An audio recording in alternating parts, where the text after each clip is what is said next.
Oh, goodness.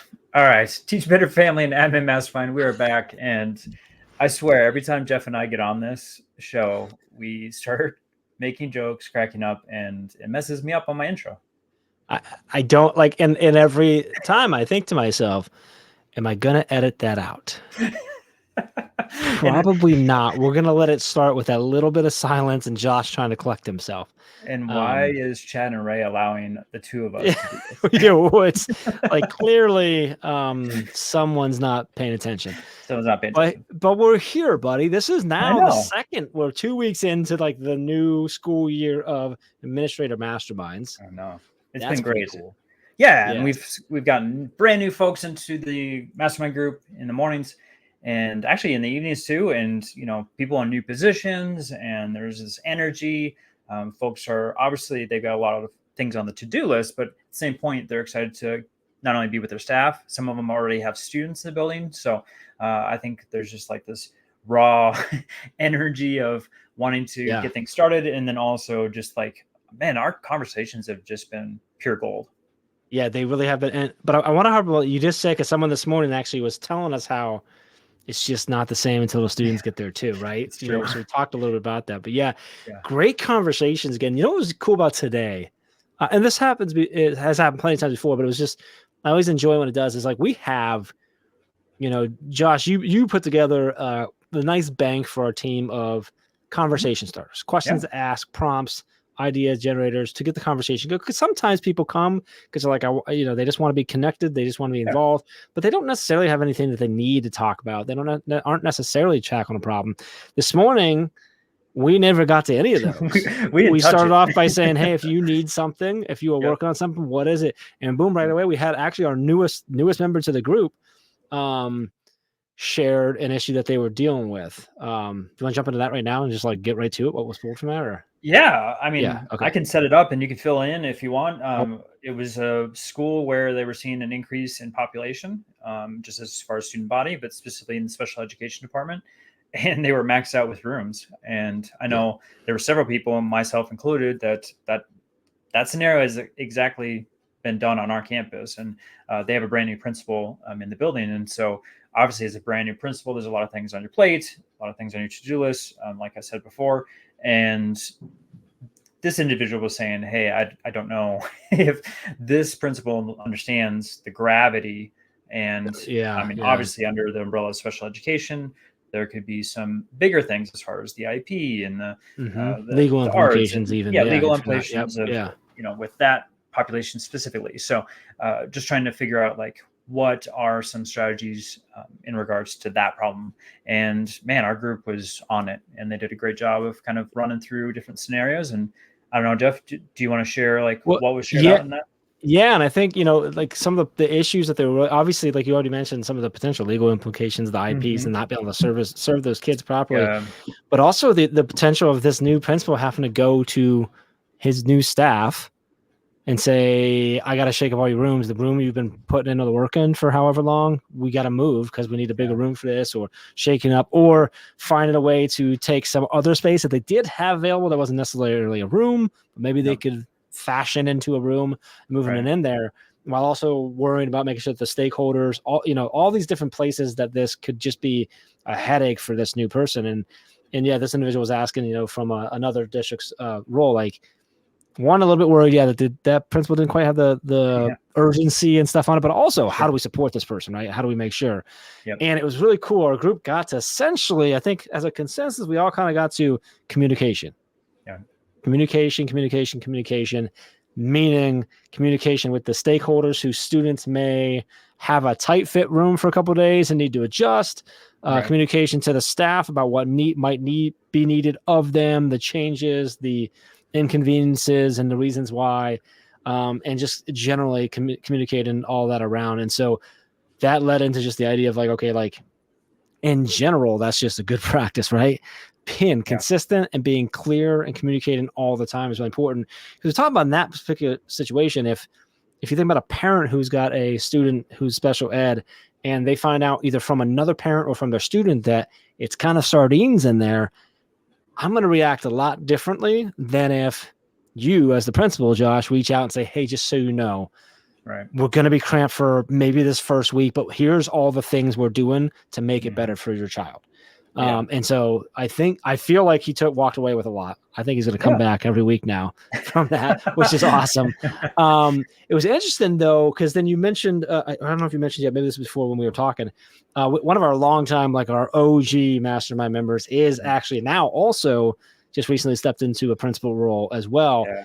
And this kind of led into him asking, hey, just in general, what kind of communication things do you use? What kind of strategies and tools and stuff like that do you use? Which also just continued into like a really cool transition into a whole nother conversation around things. Yeah, for sure. I love kind of where we're sitting right now, because there's so many folks that are in new positions, and to see the growth from where they started to where they are now is phenomenal. And I love the collaboration that occurs. So with that question specifically, I mean, there was one admin that jumped on right away and was like, this is everything that we do. And it was really clearly laid out as far as campus communication to parents and to staff. The thing that, and I can't remember if it was you, Jeff, or someone who was talking about, it sounds similar to COVID, as far as, there's things changing constantly.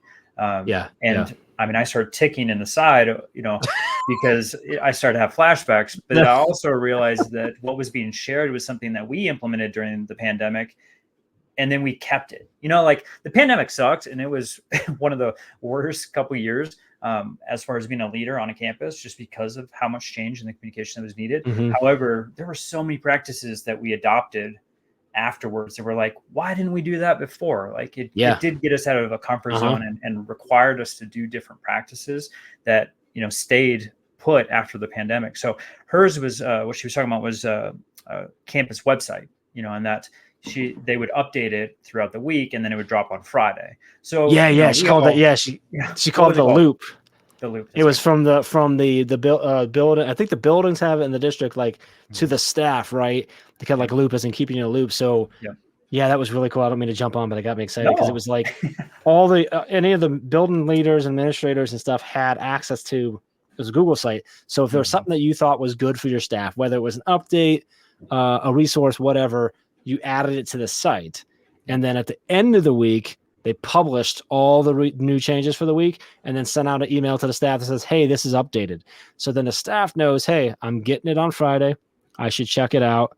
But also they know, and I think you mentioned this, they also now know because of that if I get an email or something on a Monday or Tuesday, it must be really important and urgent. It's not just some nonsense, because I understand that the typical communication stuff, the stuff that I can look at my leisure, that's Friday. Right, that's the stuff that I can look at on Friday or bookmark it for Monday. But if it comes in on a random time, I knew that was that consistency that we talked about. That was really cool. And the other part that she shared that they also do was their like communication with their stakeholders. Was each of the principals of all the buildings write, I don't know if it was weekly or monthly or whatever it was, write to their building, and then they all get put into one single email that goes out to every stakeholder in the district, so that you all get the same. Then you click in, I'm at this school, so I'll click it open. And as I mentioned, as a father of, I've got two that are in two different buildings, which I think you do as well. And so sometimes I have to go different places, or I get them on random days or whatever. I love the idea of getting one that I know it's coming at the same day, same time every week, and I'm going to be able to click and see mine. Also, if you are someone who's interested in just the district as a whole, you're able to go look and see, well, what's the high school principal saying? Oh, cool, because my kid's going to middle school next year. How does that middle school principal communicate? And I thought that was really cool. They keep it very, very simplified, very, it makes it it's not annoying. It's not overwhelming, but there's still plenty of communication going on, and it's expected. And I actually mentioned that I felt like it was really cool. I connected it to like email marketing, right? Going into the business world, like when you're building an email marketing and you're nurturing your list, which is something you hear a lot if you get in that world. What you're really trying to do is you're trying to train people to know that when they open your email, there's going to be value. When they click on a link, there's going to be value, and that involves consistency and constantly providing information that makes sense. And that's essentially what you're doing this as a district. What you should be doing is training your stakeholders to know that when this comes, one, you can expect it on this day at this time or between this time or whatever. And when it comes, there's a reason you should open it. And I just thought she laid out, they do some really cool work. Other thing they do, not to keep just blabbering on here, is the TikTok thing. Oh yeah. Not dances. Yeah, not dances. Unfortunately, I know we tried to get some people to do some dances. Josh was very disappointed. But they have had some issues of students creating ghost TikTok accounts. So TikTok accounts that have no names, aren't connected to anybody, to make fun of kids, start drama, et cetera, et cetera. And so what they did this was their building, which I think is a middle school building. They created a TikTok account that's just like the building's name, or maybe it's a district. I can't remember. I think it's a district name. And it was a building because she said it was a picture of the building. And their bio literally says, if with this account follows you, it means something we see you and you should close your account right away or something like that. Yep. And essentially, if a student comes to them and says, hey, like this thing's happening, they just go and follow that TikTok. And she said it's working great because the kids, just that fear of like, oh, someone's watching now. And they've been shutting it down. And she said it's brought the culture of their kids up. The bullying has come down, and it just seems to be working. So that was a really cool, unique way of, I think she said, if you can't beat them, you got to join them and go take care of it. I said, that's like the equivalent of like just going and sitting at the lunch table with a group of kids, because everything's going to change when they know you're watching. Everything. So that was interesting. So I thought that was really cool. Yeah. I think that's all I got. I think that was what came from that. It was really good stuff though. So good. Yeah. We actually did the same thing with the consistency, the communication. I was going to say with the social media, we did that with Instagram too. Because you did? Okay. Kids, it was a fad, like everything, right? But it was spilling the tea, and they had, it was all about saying terrible things about kids. And so, I think that tactic is phenomenal. And I love the caveat of the communication on that. And that's kind of some of what you were talking about. Like, we did have some themes this morning, even though they were very distinct topics. Mm-hmm. But I thought like the clear communication piece, everything that was hit this morning, that was a part of it. Yeah. Clear, consistent communication, right? And making sure that people understand. And that was going from stakeholders to students to staff, the whole community. And that was really kind of the theme of today, of this week's Mastermind is clear communication consistently. Make sure they know what to expect. And you mentioned like the harken back to COVID. That was me. I was the one who did that. I apologize for messing with you. But what I was talking about was back during COVID, and so many of our conversations that we had with administrators all the time were so often, and especially I think it was largely in these administrative masterminds, was how do I keep my teachers from being panic-ridden and anxious and like confused when everything's changing literally minute to minute, day, hour to hour, whatever.